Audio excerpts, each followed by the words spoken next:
Kalau kita tahu semuanya untuk mendatangkan kebaikan, sama-sama bilang sama saya, nggak khawatir. Sama-sama bilang sama saya, tetap tenang. Saya mau bilang segala sesuatu, kalau Tuhan bekerja di dalamnya, pasti untuk kebaikan. Amin. Pastikan dalam kehidupan setiap kita, apapun keadaannya, jangan responi dengan kekhawatiran. Tapi sama-sama bilang sama saya, mengucap syukur. Karena semua yang Tuhan izinkan untuk kebaikan. Tepuk tangan sekali lagi yang paling meriah buat Tuhan. Bilang sama kanan kirimu, mengucap syukur. Sama-sama bilang sama saya, karena semuanya untuk kebaikan. Tepuk tangan sekali lagi yang paling meriah buat Tuhan. Haleluya. Yang Tuhan mau saudara dan saya ada sukacita. Bahkan saya mau bilang saudara, kita menikmati pengorbanannya melalui apa yang Tuhan sediakan bagi setiap kita saudara, adalah segala yang terbaik saudara. Bahkan kalau saya boleh pinjam kalimat gembala sidang kita saudara, yang Tuhan mau adalah apa saudara dan saya, ada saat dimana kita hidup di bumi seperti di sorga. Katakan amin. Salah satu hal yang seringkali bikin kita dikuasai kekhawatiran adalah karena kita biarkan pikiran kita kemana-mana. Adalah kita biarkan pikiran kita ini jadi liar saudara. Kita nggak jaga pikiran kita. Pikiran yang liar tadi, yang tidak kita jaga tadi, bisa membawa kita pada kekhawatiran. Betul ya?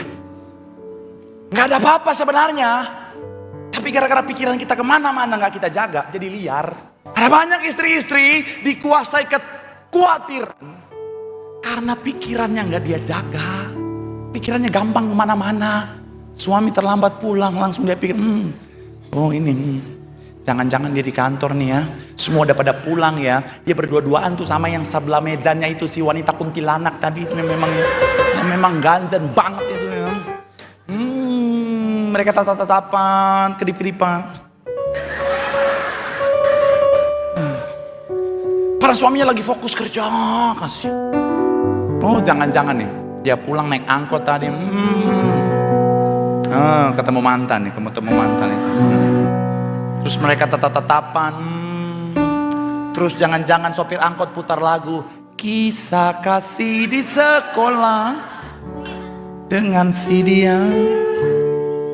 Iya kan? Akhirnya apa? Udah. Awas lu pulang, awas lu pulang, awas lu pulang. Karena pikiran gak dia jaga. Padahal suaminya gak apa-ngapain. Betul bapak-bapak? Betul para pria?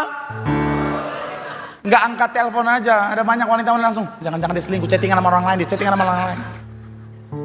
Pas dia telepon, pacarnya angkat, kamu kemana aja tadi? Kamu kemana aja tadi? Aku chat 12.15, kamu balas 12.17. 1 menit itu kamu kemana?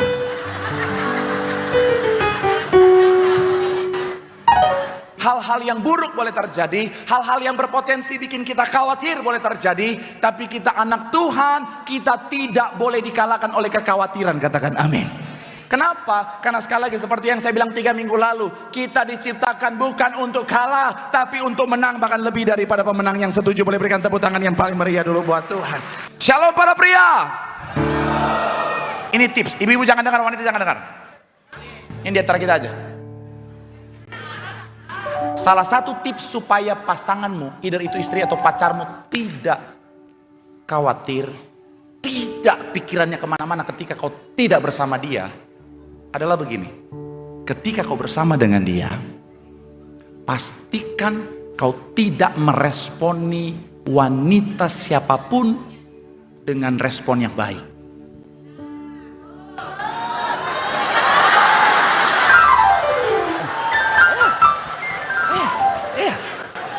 Ibu-ibu langsung, iya, please pak, sesopan-sopannya dirimu pak. Hei anak muda pria, sebaik-baiknya dirimu kalau ada pasangan jangan respon dengan sopan.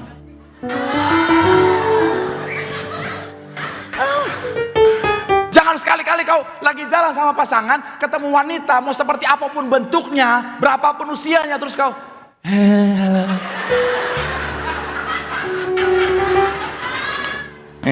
Abis itu sepanjang perjalanannya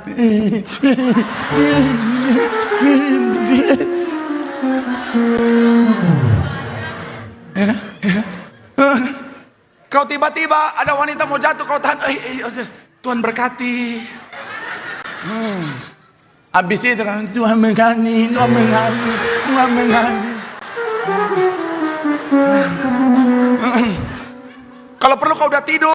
baru mau tidur, mama kita berdoa, mama ngani. Iya, betul para pria. Pak, terus kita harus gimana Pak? Ini, saya pendeta yang ngerti psikologis wanita ya. Tekniknya gimana? Ibu-ibu jangan dengar, khusus pria. Terus tekniknya gimana Pak? Gampang. Ketika kau bersama dengan dia, siapapun wanita yang kau temui, berapapun usianya, bagaimanapun bentuknya, selalu responnya dengan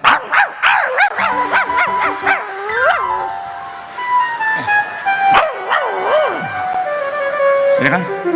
Betul para wanita? Gak punya perasaan, benar-benar.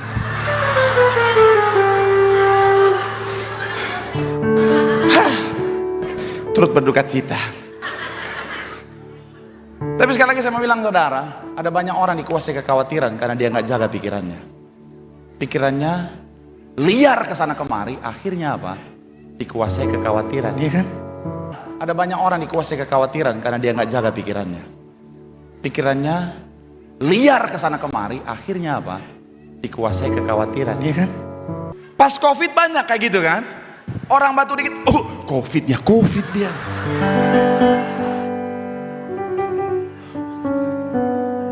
Saya mau bilang sekali lagi saudara, hati-hati.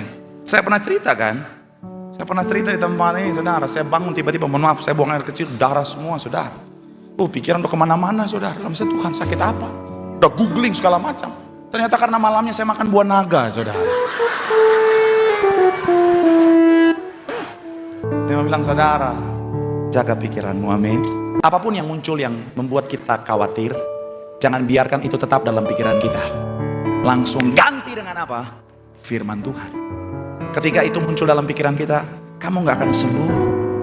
Penyakitmu terlalu parah. Kata dokter, semuanya sudah terlambat. Jangan biarkan itu tetap dalam pikiranmu. Ganti dengan firman Tuhan. Oleh bilur-bilurnya aku pasti sembuh. Ketika misalnya iblis coba taruh dalam pikiranmu, kamu gak akan bisa bangkit lagi. Ekonomi akan hancur. Utang-utangmu gak akan lunas lagi. Saya mau bilang saudara, jangan izinkan itu dalam pikiranmu. Ganti dengan firman Tuhan. Allahku akan memenuhi segala keperluanku menurut kekayaan dalam dan kemuliaannya dalam Kristus Yesus. Ketika iblis coba taruh dalam pikiran kita, masa depanmu akan hancur. Kamu gak akan punya masa depan lagi. Jangan izinkan itu masuk dalam pikiranmu. Tapi ganti dengan firman Tuhan.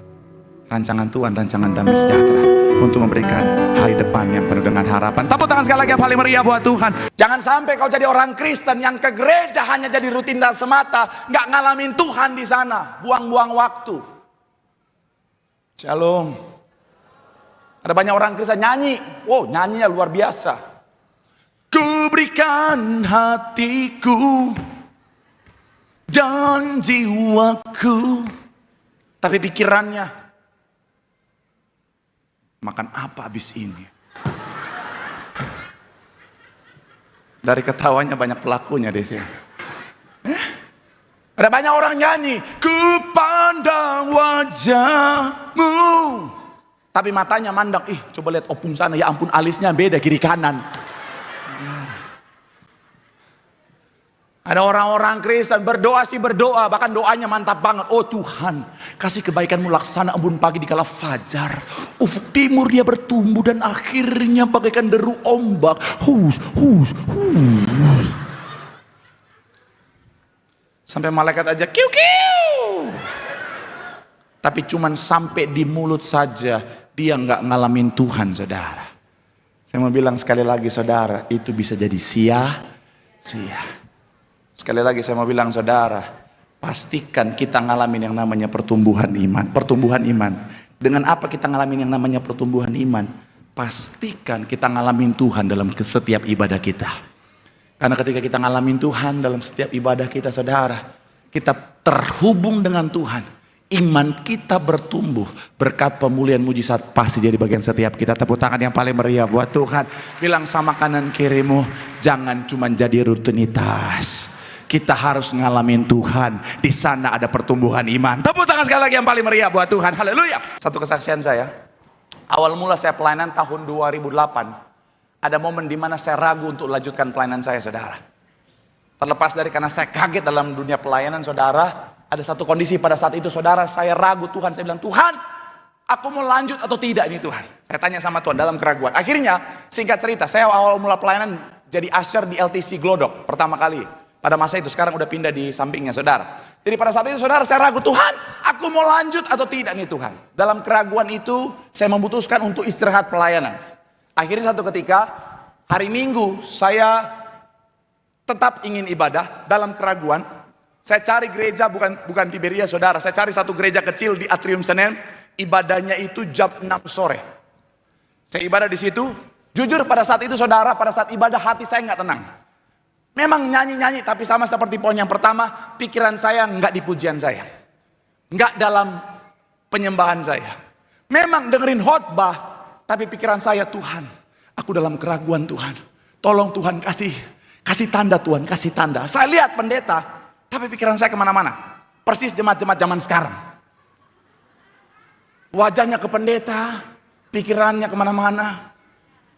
Wah, belum gajian lagi. Bahkan kadang-kadang ada jemaat lihat pendeta, ngangguk-ngangguk lagi. Dalam hati, ngantuk nih. Dari ketawanya banyak pelakunya di sini. Jujur saudara, kenapa? Karena saat itu saya lagi dalam keraguan yang luar biasa. Saya bilang, Tuhan, kasih tanda Tuhan, kasih tanda Tuhan. Singkat cerita, sudah mau doa tutup saudara. Lagi berdiri semua jemaat. Saya bilang sama Tuhan, kasih tanda Tuhan, bicara sama aku Tuhan, bicara sama aku sekarang Tuhan. Tiba-tiba pendeta yang di mimbar bilang begini, Tuhan bicara sama saya. Ada seorang anak muda laki-laki di tempat ini sedang dalam keraguan dalam hidupnya. Tuhan Yesus. Saya shock luar biasa saudara. Maksud saya begini, Tuhan, kenapa pendeta itu ikutan Tuhan?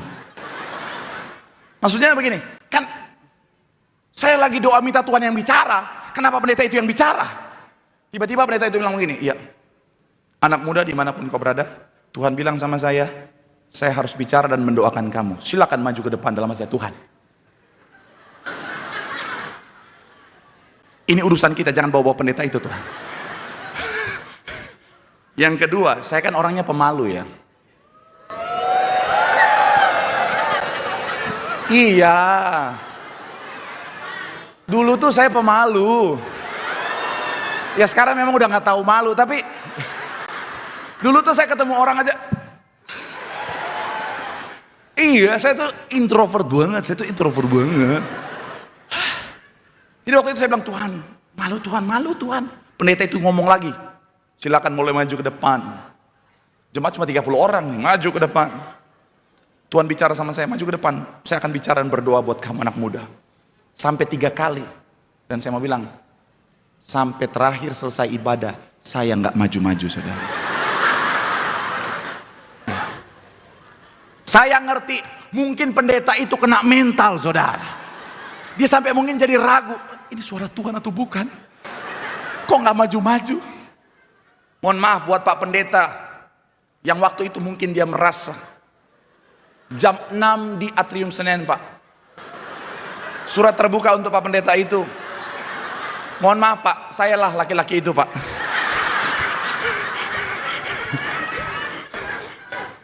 Tapi saya mau bilang saudara ya, kalau soal urusan iman, Tuhan mungkin bisa ngomong, lu jual gue beli saudara. Iya, kenapa? Karena Tuhan mau kita ngalamin pertumbuhan iman saudara. Dan saya mau bilang ya, Tuhan sudah sediakan segala yang kita butuhkan untuk percaya. Apalagi saudara yang udah di gereja ini, gereja yang diperintahkan Tuhan mengembalikan kuasa di akhir zaman. Tuhan keperintahkan gembala sidang kita supaya apa saudara, di gereja ini ada banyak mujizat terjadi. Kalau saudara anak Tuhan, jemaat Tiberias terus masih nggak percaya, nggak punya iman, keterlaluan. Bahasa Bang Roma, terlalu. Iya kan? Di gereja ini saudara, mujizat begitu banyak terjadi, kita bisa lihat setiap hari saudara. Bahkan dalam pelayanan saya, Tuhan izinkan ada banyak orang terima mujizat Tuhan saudara. Tadi, pagi-pagi, oleh karena kemurahan Tuhan saudara, saya nyampe ke cabang Alam Sutra, seorang ibu datang, bawa roti. Itu mujizat. Jangan suuzon dulu. Ibu itu bawa roti, kenapa? Karena dia bilang begini, Pak Pendeta ingat saya, minggu lalu Pak Pendeta doakan saya, ginjal saya yang ngalamin penyubatan sudah sembuh tanpa operasi. Saya mau bilang saudara, Tuhan sudah sediakan segala yang kita butuhkan untuk percaya. Tugas kita percaya, tugas kita beriman, berkat pemulihan mujizat pasti terjadi. Tepuk tangan sekali lagi yang paling meriah buat Tuhan. Bilang sama kanan kirimu, Tuhan sudah sediakan segalanya. Bilang sama yang ngomong, percaya. Tepuk tangan yang paling meriah buat Tuhan. Haleluya. Ada orang-orang yang saat-saat dimana Tuhan bisa izinkan dia lihat dulu baru dia percaya. Tapi sekali lagi, kata Alkitab, berbahagialah orang yang tidak melihat namun. Saya ketika merenungkan ini, saya tanya Tuhan, Tuhan, apa bedanya Tuhan? Dan tadi pagi Tuhan kasih hikmat saya begini saudara. Bedanya di kualitas iman. Orang yang dari sebelum melihat saja sudah percaya, apalagi ketika dia lihat, itu iman percayanya pasti luar biasa. Pak Pendeta, terus gimana dong orang-orang yang tadinya based on lihat dulu baru percaya? Tuhan bisa izinkan proses kehidupan di mana kita ada di satu titik di mana kita kembali tidak melihat mujizat, pemulihan, berkat atau apapun yang kita doakan, untuk melatih iman percaya kita menjadi iman yang mampu tumbuh sekalipun tidak melihat.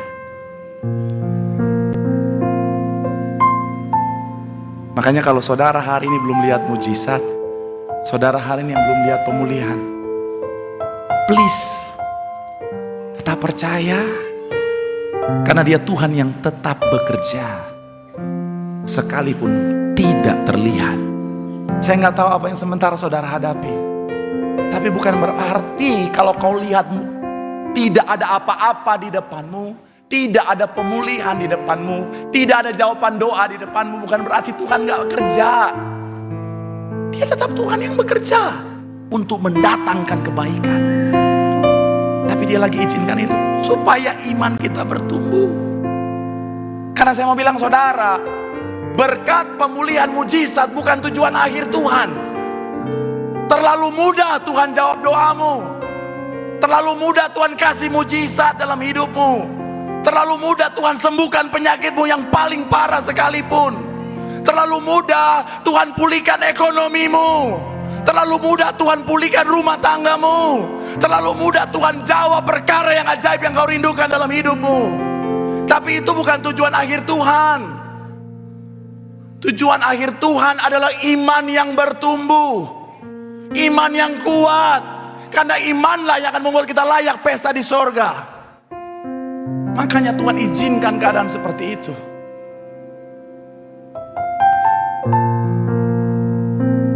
Sekalipun tidak melihat, tetap percaya. Karena dia Tuhan yang tetap bekerja, menyediakan segalanya bagi setiap kita. Tepuk tangan sekali lagi yang paling meriah buat Tuhan. Bilang sama kanan kirimu, sekalipun tidak melihat. Bilang sama yang ngomong, tetap percaya. Dia Tuhan yang tetap bekerja, menyatakan segalanya. Tepuk tangan yang paling meriah buat Tuhan. Semangat adalah wujud nyata daripada iman. Jangan bilang sama saya punya iman Pak, tapi gak ada semangat dalam kehidupanmu. Kenapa? Karena orang yang beriman akan wujud nyata dari apa saudara? Semangat dalam kehidupannya. Saudara ingat wanita yang pendarahan 12 tahun? Wanita yang pendarahan 12 tahun ini saudara secara fisik pasti lemah. Kita aja saudara kurang darah. Kita aja kurang darah saudara, anemia. Soaknya minta ampun, betul ya? Apalagi ini 12 tahun dia pendarahan. Pasti secara fisik dia lemah luar biasa. Tapi saudara lihat, semangat wanita ini luar biasa. Dia sampai berkata, andai ku jamah saja jubahnya, aku pasti sembuh. Dengan semangat yang luar biasa, dia terobos kerumunan orang itu saudara. Akhirnya apa? Ujung-ujungnya dia menerima mujizat. Seperti yang saya bahas minggu lalu saudara, saya bisa lihat orang katanya punya iman atau tidak, tergantung dari semangatnya. Saya bisa lihat orang itu bisa terima mujizat atau tidak, tergantung dari semangatnya. Kalau di altar call-nya semangat, Pak Pendeta doakan, itu semangat 45 begitu saudara. Memang ciri-ciri orang terima mujizat saudara. Yang dipenadokan oma itu, doakan oma. Oh Tuhan, dari semangat itu saya bisa lihat, oh oma ini terima mujizat. Sampai dia peluk saya, oh Tuhan Yesus. Tapi nggak apa-apa, setidaknya saya lihat semangat luar biasa. Tapi gara-gara statement ini tadi di SCBD ada oma-oma bilang, katanya kalau oma-oma boleh peluk, oh darah Yesus. Ada yang berbeda di matamu, Om. Halo. Saya mau bilang, tapi setidaknya semangatnya luar biasa, saudara. Betul? Tapi ada orang kadang-kadang bilang, oh Pak Pendeta saya beriman, tapi maju altar kolanya. Amin. Darah Yesus. Jangankan penyakit parah, panu aja nggak sembuh itu, saudara, menurut begitu. Iya kan? Saya mau bilang, saudara, iman akan terwujud nyata dengan apa? Dari apa? Semangat. Dan semangat memang penting. Ketika saya belajar lebih dalam lagi, saudara, semangat juga akhirnya apa, saudara? Bicara tentang apa? Menentukan berkat. Sama-sama bilang sama saya, berkat. Orang kalau bersemangat akan diberkati Tuhan. Amin. Saudara misalnya mau wawancara kerja, karyawan ada 2 yang mau wawancara. Yang satu datang langsung bilang, Bapak Ibu, saya siap untuk bekerja di perusahaan Anda. Saya siap mengabdikan hidup saya untuk perusahaan ini. Saya siap lembur tanpa dibayar. Apa itu tipes? Semangat. Yang satu, mau kerja. Saudara pilih yang mana? Yang semangat atau yang tidak? Semangat dong. Karena apa? Bersemangat luar biasa. Kecuali yang lemas bilang begini, tapi saya keponakannya Dirut. Masuk.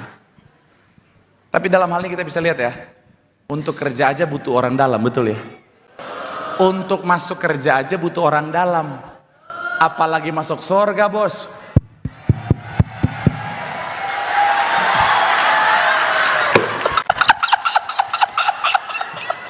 Mantap.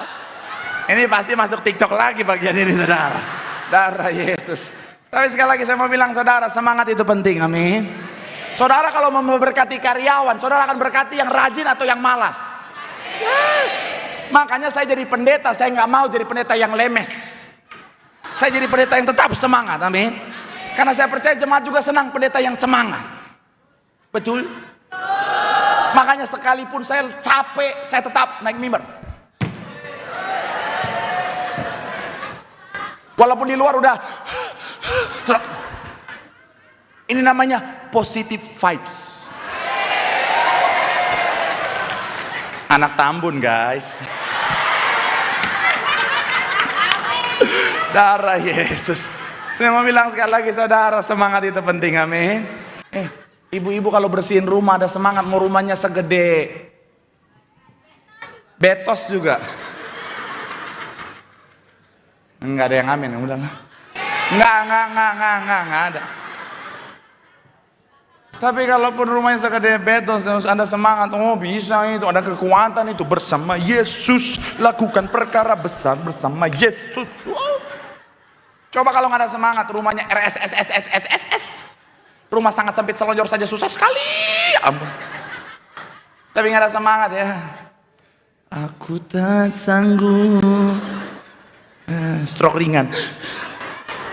Saya mau bilang, saudara, Tuhan mau memulihkan semangat kita.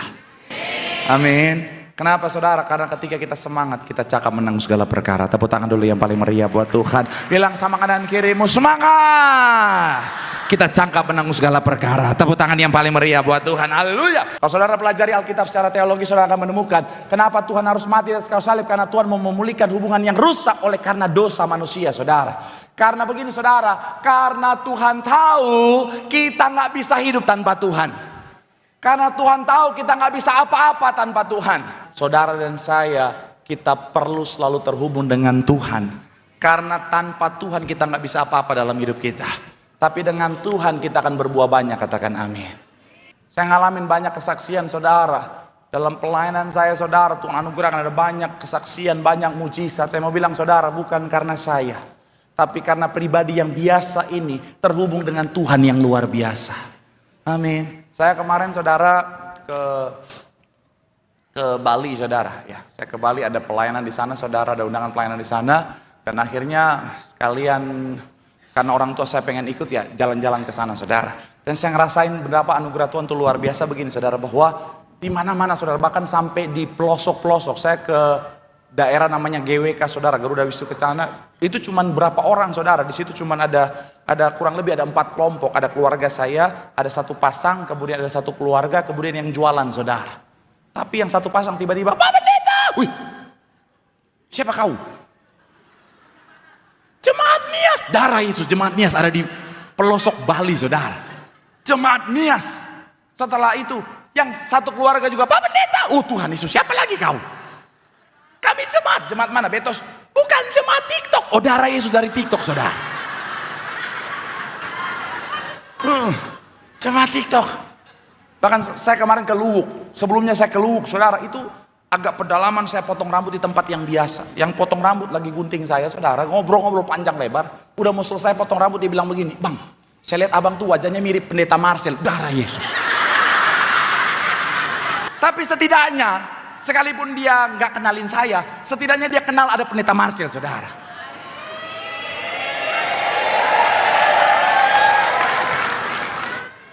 Tapi sekali lagi saya mau bilang, saudara, kenapa semua itu anugerah yang luar biasa Tuhan percayakan hari ini? Karena belasan tahun yang lalu saya memberikan diri saya untuk melayani Tuhan. Seandainya saya nggak kasih hidup saya buat Tuhan, mungkin saya masih terlunta-lunta di pinggir jalan, nggak ada yang tahu siapa, saudara. Tapi karena terhubung dengan Tuhan, hidup kita terhubung dengan Tuhan, hidup kita pasti luar biasa. Tepuk tangan yang paling meriah buat Tuhan. Bilang sama kanan kirimu, terhubung dengan Tuhan, hidupmu pasti luar biasa. Tepuk tangan sekali lagi yang paling meriah buat Tuhan. Ada banyak orang kebingungan dengan mencari makna kehidupan yang sesungguhnya, karena mereka lupa bahwa hidup dari Tuhan untuk Tuhan. Tapi orang yang sadar tujuan Tuhan, hidupnya akan serupa segambar seperti Allah, dengan proses yang Tuhan izinkan. Ketika image Tuhan, cahaya Tuhan terpancar, kehidupannya akan membawa kemuliaan. Dalam kehidupannya, melalui kehidupannya, banyak jiwa dimenangkan bagi kerajaan sorga. Tepuk tangan sekali lagi yang paling meriah buat Tuhan. Kalau kita sudah ingat bahwa kenaikan bicara tentang kuasa Tuhan yang luar biasa, harusnya kita menjalani kehidupan kita sebagai anak Tuhan, nggak ada ketakutan lagi, nggak ada kekhawatiran lagi. Kenapa? Karena kita tahu kuasa Tuhan kita luar biasa. Katakan amin. Karena orang yang takut, orang yang khawatir, artinya di sementara meragukan kuasa Tuhan yang memegang hidupnya, saudara. Saya mau bilang, saudara, kalau saudara masih khawatir, artinya kau masih meragukan kuasa Tuhan yang menjamin masa depanmu. Amin. Saya mau bilang, saudara, dalam Tuhan masa depan sungguh ada. Amin. Mau seperti apapun keadaanmu hari, selama kau hidup dalam Tuhan, Tuhan yang jamin masa depanmu. Ya mungkin ada masalah, ya mungkin ada tantangan, ya mungkin ada masa-masa sukar. Tapi saya mau bilang, saudara, pemeliharaan Tuhan tetap sempurna. Amin. Saya pernah cerita, saya pernah kelaparan di pinggir jalan, tapi saya masih ada sampai hari ini, saudara. Karena ada pemeliharaan Tuhan yang sempurna. Kalau saudara ingat kuasa Tuhan, gak ada ketakutan. Karena apapun masalah, tantangan, persoalan kehidupanmu, apapun sakit penyakitmu, saya mau bilang, saudara, Tuhan kita jauh lebih besar. Artinya kita tahu kemenangan, pemulihan yang jadi bagian setiap kita. Tepuk tangan yang paling meriah buat Tuhan. Apalagi saya berkali-kali bilang, gereja ini Tuhan anugerahkan kuasanya yang luar biasa. Amin. Bicara tentang mujizat, bicara tentang kuasa, setiap hari kita bisa lihat ada kuasa Tuhan yang dinyatakan. Dalam perjalanan pelayanan saya, saudara, ada satu keluarga di Karawaci, rumah tangga suami istri, saudara. Mereka bilang, Pak, kami udah lama nggak punya keturunan, Pak, kami pengen punya keturunan. Kami udah lakukan segala macam cara untuk supaya bisa hamil istri saya ini, Pak, tapi gagal. Semua cara udah kami coba, tapi gagal, Pak. Akhirnya selesai dia cerita, saya ajak mereka berdoa sama-sama, punya iman yang luar biasa sama Tuhan, punya iman yang besar. Saya kasih minyak urat, saya kasih perjamuan, saudara. 3 minggu kemudian mereka balik lagi dan suaminya berkata, Pak, puji Tuhan, istri saya sudah positif hamil. Tepuk tangan dulu yang paling meriah buat Tuhan. Minggu lalu ada seorang ibu Puri, saudara. Ibu di cabang Tiberias Puri datang sambil nangis dan dia bilang, Pak Pendeta, dokter vonis saya ada tumor di tubuh saya, Pak Pendeta. Saya sangat ketakutan, Pak Pendeta. Kita doa sama-sama, saya kasih minyak urapan, saudara. Tadi dia datang dengan air mata yang sama dan dia bilang begini, Pak Pendeta, kata dokter, Pak Pendeta, tumor sudah hancur, Pak Pendeta, sudah tidak perlu dioperasi lagi, sudah tidak perlu, yaitu bicara tentang diterapi lagi. Saya sudah sembuh, Pak Pendeta. Tepuk tangan dulu yang paling meriah buat Tuhan. Saya mau bilang sekali lagi, saudara, ingat kenaikan, ingat kuasa Tuhan yang luar biasa. Apapun masalah, tantangan, persoalan kehidupan setiap kita, Tuhan sanggup memberikan pemulihan mujizat. Tepuk tangan sekali lagi yang paling meriah buat Tuhan. Sejak awal mula Tuhan merancangkan saudara dan saya bukan untuk binasa bersama dengan dunia, bukan untuk menderita di neraka, tetapi untuk pesta di sorga. Katakan amin. Dan saya mau bilang, saudara, itulah tujuan setiap kita, saudara. Ada yang bilang begini sama saya, Pak Pendeta, kalau Tuhannya orang Kristen adalah Tuhan yang penuh kasih, kenapa dia ciptakan neraka? Saya mau bilang, saudara, firman Tuhan tegas dengan berkata apa? Tuhan tidak pernah menciptakan neraka untuk manusia.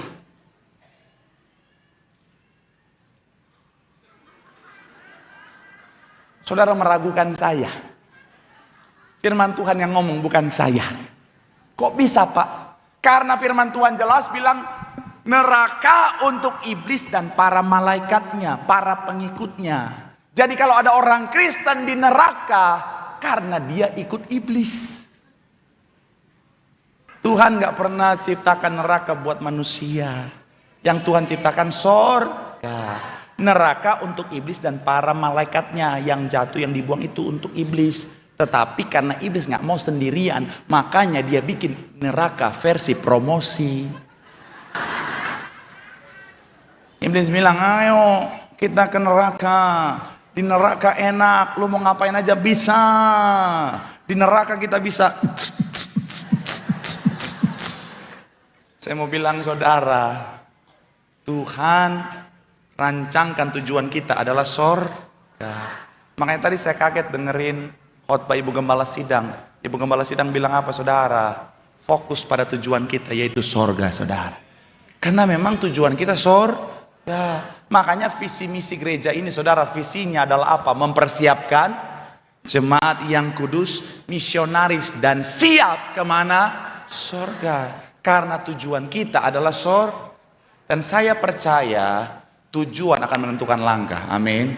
Ada banyak orang maunya sorga, tapi cara hidupnya nggak sesuai saudara. Saya mau bilang kalau tujuan kita sorga, harusnya cara hidup kita sesuai dengan firman. Katakan amin. Dan saya mau bilang, makanya Gembala Sidang selalu bilang apa saudara? Jaga hidupmu, jaga perbuatanmu, jangan duniawi. Kenapa? Karena salah satu cara yang membuktikan kita tujuannya ke sorga adalah tidak duniawi. Karena duniawi itu mengikat setiap kita saudara. Saya mau bilang saudara, saya gambarkan bicara tentang ini keduniawian. Karena memang dari semua tim saya ini yang paling duniawi wajahnya saudara. Haleluya. Saya mau bilang sekali lagi saudara, bicara tentang kalau tujuan saya sorga, Gembala Sidang selalu bilang saudara jangan duniawi. Kenapa? Karena keduniawian itu saudara awalnya mungkin enak, ketika dekat saudara awalnya mungkin mengenakan saudara. Tapi ketika bicara tentang kita biarkan kedagingan itu menguasai kita, yang tadinya enak buat kedagingan kita, lama kelamaan akan mengikat setiap kita.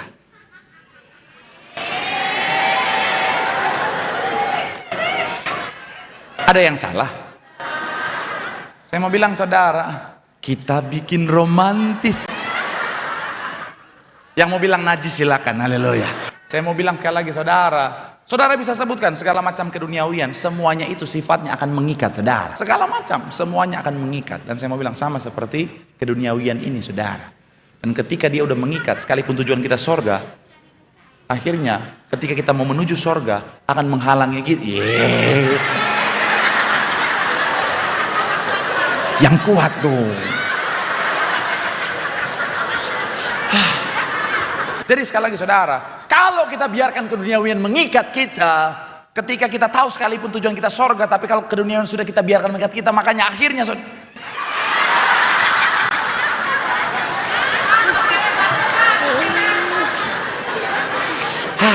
makanya fitness cuma sampai daftar ya begini, nggak ada hasilnya. Namanya saya pura-pura nggak kuat aja. Oke.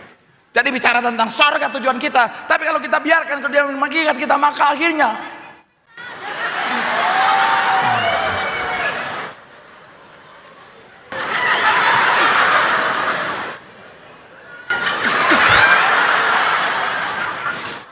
saya mau bilang akhirnya bisa menghalangi kita saudara. Amin. Jadi sekali lagi saya mau bilang saudara, pastikan kita ingat baik, fokus pada tujuan kita. Tujuan kita sorga, hiduplah sesuai dengan firman. Kapan waktu Tuhan kita akan melangkah menuju sorga. Tepuk tangan yang paling meriah buat Tuhan. Bilang sama kanan kirimu, fokus pada sorga. Tujuan kita adalah sorga. Tepuk tangan sekali lagi yang paling meriah buat Tuhan. Haleluya. Bagi setiap kita, sorga adalah kepastian. Sama-sama bilang sama saya, sorga adalah kepastian. Karena yang menyediakan tempat di sorga adalah yang punya sorga. Raja di atas segala raja. Jadi karena yang menyiapkan tempat adalah yang punya sorga.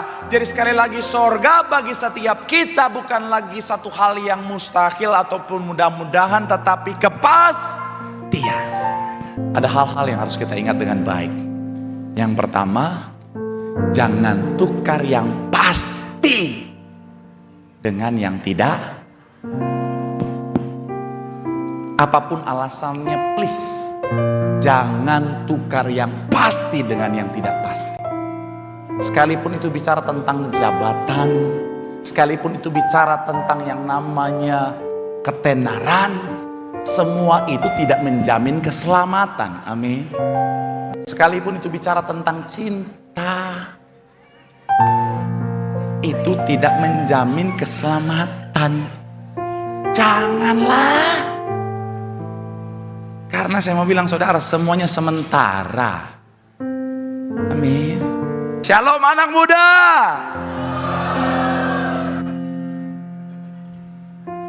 Jangan tukar yang pasti dengan yang lain. Amin. Sekalipun kau bilang, Pak, tapi dia ganteng banget, Pak. Mukanya tuh kayak Hyun Bin, Pak. Kelly Minho, Pak. Oh my God. Mancung, Pak, mancung. Saya mau bilang saudara, lebih baik pesek, yang penting selamat. Ya kan? Lagian pesek sama mancung tuh cuma beda tujuan. Yang satu ke depan, satu ke dalam. Jadi udahlah. Apalagi buat anak-anak Tuhan ya. Buat para wanita, shalom para wanita. Jangan fokus sama yang mancung-mancung lah. Ini pesan saya ya. Ini gak ada yang ngajar, saya doang gak ada kerjaan ya. Kalau menikah dengan yang mancung tuh ada ruginya. Ketika kau tidur bersama, itu dia sedot oksigennya lebih banyak. Iya, orang mancung lubang hidung biasa lebih gede. Nanti kau di samping. Ya. Ini teori tidak berdasar, jadi nggak usah dipercaya. Tapi sekali lagi saudara, iya kan? Jangan tukarlah. Karena hidup di dunia cuma sementara. Di sorga tuh selamanya. Jadi jangan tukar yang sudah pasti itu dengan apa yang tidak pasti. Keselamatan sudah Tuhan anugerahkan oleh karena kasih-Nya yang luar biasa. Tapi keselamatan bukan cuma kita terima begitu saja, tetapi harus kita jaga dengan baik. Makanya Bapak Ibu Gembala selalu bilang apa? Ayo berjuang, jaga hidupmu. Bukan untuk mendapatkan keselamatan, tetapi kita sudah mendapatkannya. Tapi kita harus ingat, karena kita dianugerahkan Tuhan free will, jangan seenaknya. Jaga itu dengan baik. Jangan pikir, oh sekali selamat tetap selamat. Gue mau ngapain aja Pak Pendeta, selamat. Makanya karena saya menanamkan hati dan pikiran saya, sekali selamat tetap selamat. Sekalipun saya sudah punya istri, saya punya 3 kuntilanak Pak Pendeta.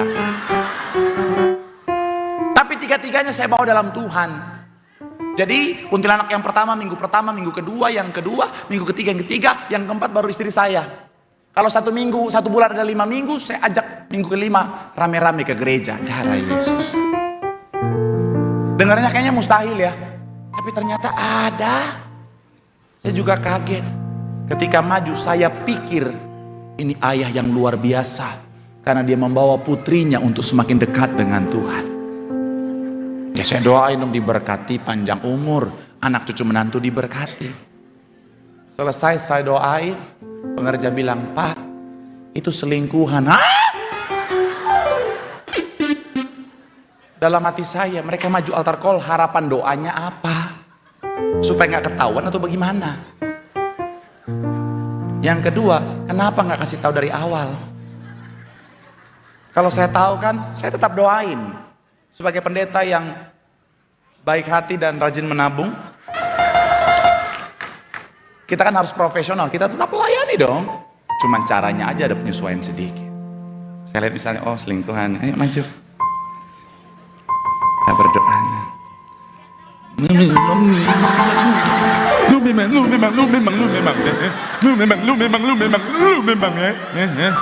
ya. Udah tua bukan banyak doa lu bukannya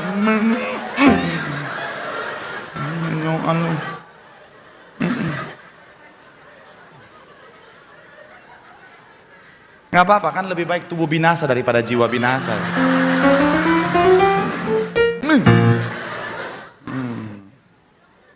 Lu lagi, lu masih kecil lu, masih kecil udah ganjen banget lu, masih kecil lu. Nangnya kayak nggak laku aja lu cari yang tua-tua begini lu, lu memang lu ya, udah kisut lu masih ajak dosa lagi,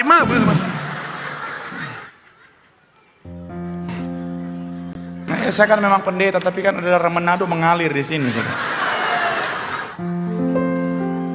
Kan nggak gitu, saudara, betul kan? Dosa tetaplah dosa. Saya percaya ketika kita berdoa, kita punya pengharapan bahwa apa? Oh, ketika aku berdoa, bicara tentang untuk bisnisku, untuk pekerjaanku, untuk karirku, untuk kesehatanku, untuk keuanganku, untuk rumah tanggaku, kita punya harapan untuk apa? Tuhan jawab doa. Apalagi buat yang jomblo-jomblo kalau berdoa, oh memang dia berharap Tuhan jawab. Tuhan.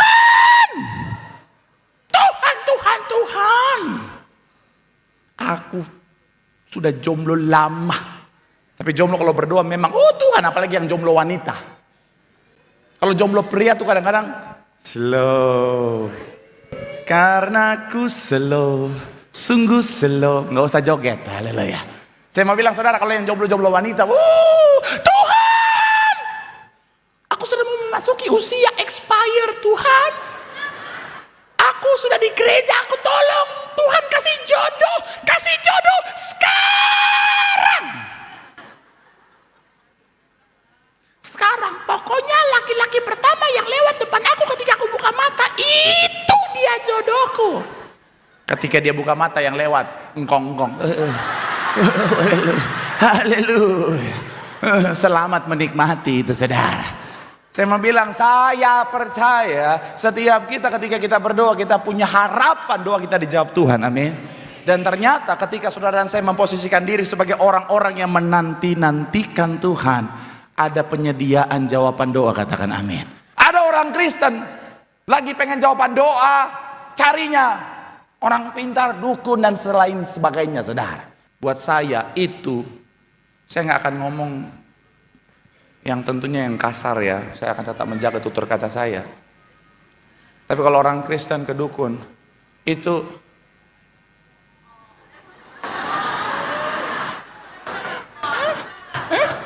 orang Kristen kalung salib, anting salib, tiap hari pasang status rohani, terus masih ke dukun, itu terima kasih juru bicara saya, darah Yesus. Iyalah, orang Kristen, ya Tuhan Yesus mau sukses, mau bicara tentang berkat, supaya Pak Dukun, aku mau kaya, Mbak Dukun. Dalam hati dukunnya, gua aja miskin.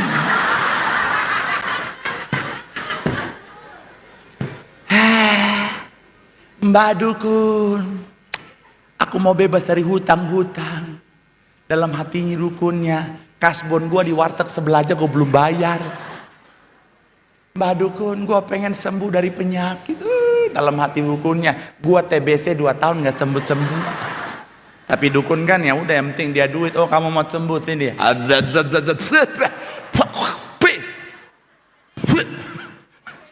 Minum.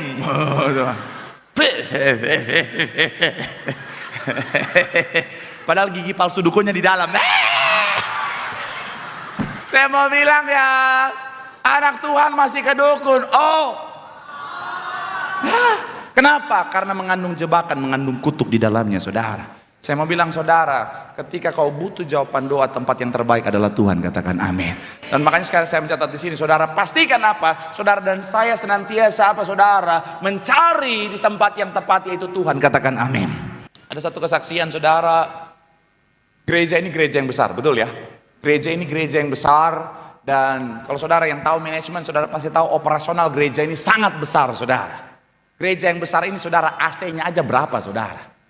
Saya mau bilang saudara, AC rumah kita, saudara, listrik rumah kita, kalau dipakein AC segedung ini, jangankan dinyalain, baru niat udah jepret. Saudara isi 100.000, baru niat udah tindung. Dan satu ketika saudara, Gereja ini sekali lagi saudara kan, ya sekali lagi operasionalnya besar. Tapi yang menarik, apakah saudara pernah lihat gereja ini bikin malam dana? Selama gereja ini berdiri, pernah nggak gereja ini bikin, saudara-saudara, silakan sumbang. Pernah? No. Saudara pernah lihat pendeta-pendeta Tiberias? Saudara, berpuluhan. Kenapa? Karena gembala sidang selalu bilang apa? Gereja ini perintah Tuhan. Gereja ini berdiri atas perintah Tuhan. Jadi kalau Tuhan yang suruh, Tuhan yang tanggung jawab, saudara. Makanya gembala sidang Bapak Ibu kita selalu ajar. Oh, tepuk tangan dulu, silakan. Udah yang tepuk tangan, silakan. Ingat, kita satu keluarga, kalau ada yang tepuk tangan. Kasihan kalau dia tepuk tangan sendiri. Saya mau bilang sekali lagi, saudara. Gereja ini Tuhan yang suruh. Jadi gembala sidang selalu bilang apa? Bapak Ibu selalu bilang apa? Kalau perlu apa-apa, mintanya sama Tuhan, saudara. Satu ketika, saudara, gereja ini butuh kesaksian ibu gembala. Gereja ini butuh satu hal yang cukup besar, saudara. Satu dana yang cukup besar, saudara. Ibu gembala sidang udah koordinasi dengan keuangan, dan keuangan kasih laporan bahwa iya, dananya segini. Singkat cerita, ya, berdoa, saudara. Kurang dari 1x24 jam kesaksian saudara. Tiba-tiba ada dana yang masuk dari orang yang tidak mau dikasih tahu detailnya, saudara. Dan jumlahnya besar sesuai yang dibutuhkan. Tepuk tangan dulu yang paling meriah buat Tuhan. Kalau saudara dan saya menanti-nantikan Tuhan, kita sementara mencari di tempat yang tepat. Kabar baiknya ada jawaban doa yang terbaik yang Tuhan sediakan. Tepuk tangan sekali lagi yang paling meriah buat Tuhan. Bilang sama kanan kirimu, nanti-nantikan Tuhan. Mencari Tuhan, ada jawaban doa yang terbaik. Tepuk tangan yang paling meriah buat Tuhan. Haleluya. Bicara tentang keselamatan, tidak ada yang bisa kita lakukan sehingga keselamatan itu bisa kita terima dalam kehidupan setiap kita. Amal baik kita tidak bisa membuat kita menerima keselamatan. Semuanya hanya karena kasih anugerah Tuhan yang luar biasa. Melalui apa yang Tuhan kerjakan di atas kayu salib, keselamatan Tuhan anugerahkan bagi setiap kita, saudara. Secara cuma-cuma. Saya mau bilang sekali lagi, saudara, bicara tentang keselamatan, semuanya hanya karena anugerah Tuhan. Tapi saya mau bilang, saudara, berjaga-jagalah. Kerjakan keselamatanmu dengan ketaatan. Hidup menanti-nantikan Tuhan. Jangan jauh dari keselamatan yang sudah Tuhan anugerahkan. Supaya apa? Kapanpun waktu Tuhan, saudara dan saya akan terangkat dan pes dalam kerajaan sorga. Tepuk tangan dulu yang paling meriah buat Tuhan. Bilang sama kanan kirimu, nanti-nantikanlah Tuhan. Keselamatan sudah Tuhan sediakan. Tepuk tangan yang paling meriah buat Tuhan. Haleluya. Shalom para pria. Salah satu kenyataan pahit yang harus diterima para pria adalah gini. Wanita itu bisa dicintai apa adanya, tapi tidak dengan pria. Sekali lagi, wanita bisa dicintai apa adanya, tapi tidak dengan pria. Kadang-kadang laki-laki itu dihargai ketika dia bisa menghasilkan sesuatu. Tapi ketika dia tidak bisa menghasilkan sesuatu, ada banyak istri-istri berubah ke suaminya. Ingat Ayub kan? Waktu Ayub lagi sukses, lagi kaya, istrinya, sembah dan puji Ayub.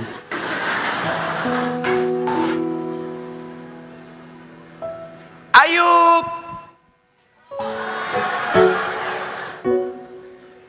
Ketika Ayub nangadong ngepeng, istrinya datang, kutukilah Tuhanmu dan matilah. Pahit ya, tapi itu ya.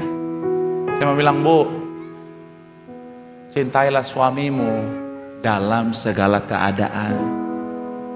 Jangan cuma pada saat dia menghasilkan kau sayang. Ketika dia lagi sakit gak bisa menghasilkan, kau tinggalkan, saudara. Kesetiaan seorang laki-laki diuji ketika dia lagi punya segalanya. Tapi kesetiaan seorang wanita diuji ketika suaminya gak punya apa-apa. Kan janji nikah bilang apa? Aku akan tetap setia, mengasihi dalam suka maupun duka. Ada orang mau coba-cobain saya. Dalam suka maupun senang, itu sama aja. Saya mau bilang sekali lagi, saudara, badai bisa datang kepada siapa saja dan kapan saja. Tapi saya mau bilang, kenapa ada orang yang kuat, ada orang yang lemah? Yang membedakan adalah orang yang lemah adalah orang yang menghadapi semuanya dengan kekuatannya sendiri. Kita tuh terbatas, saudara. Kita manusia yang terbatas. Kalau kita mau hadapi dengan kekuatan kita akan berkata, aku nggak kuat, aku nggak mampu. Karena kita manusia yang terbatas. Jadi kalau hari ini kau berkata kau nggak kuat dengan masalah, tantangan, persoalan kehidupanmu, artinya kau sementara pakai kekuatanmu untuk menghadapi masalahmu. Saya mau bilang, saudara, jangan buang-buang waktu. Kita nggak akan sanggup. Kita nggak akan bilang, aku nggak kuat, aku nggak sanggup. Tapi yang akan kita katakan adalah apa? Apapun yang ada di depanku bersama Tuhan, segala perkara dapat kutanggung dalam Tuhan yang memberikan kekuatan. Tepuk tangan sekali lagi yang paling meriah buat Tuhan. Bilang sama kanan kirimu, nantikan Tuhan. Di dalam Tuhan ada kekuatan, ada kemenangan. Sekali lagi tepuk tangan yang paling meriah.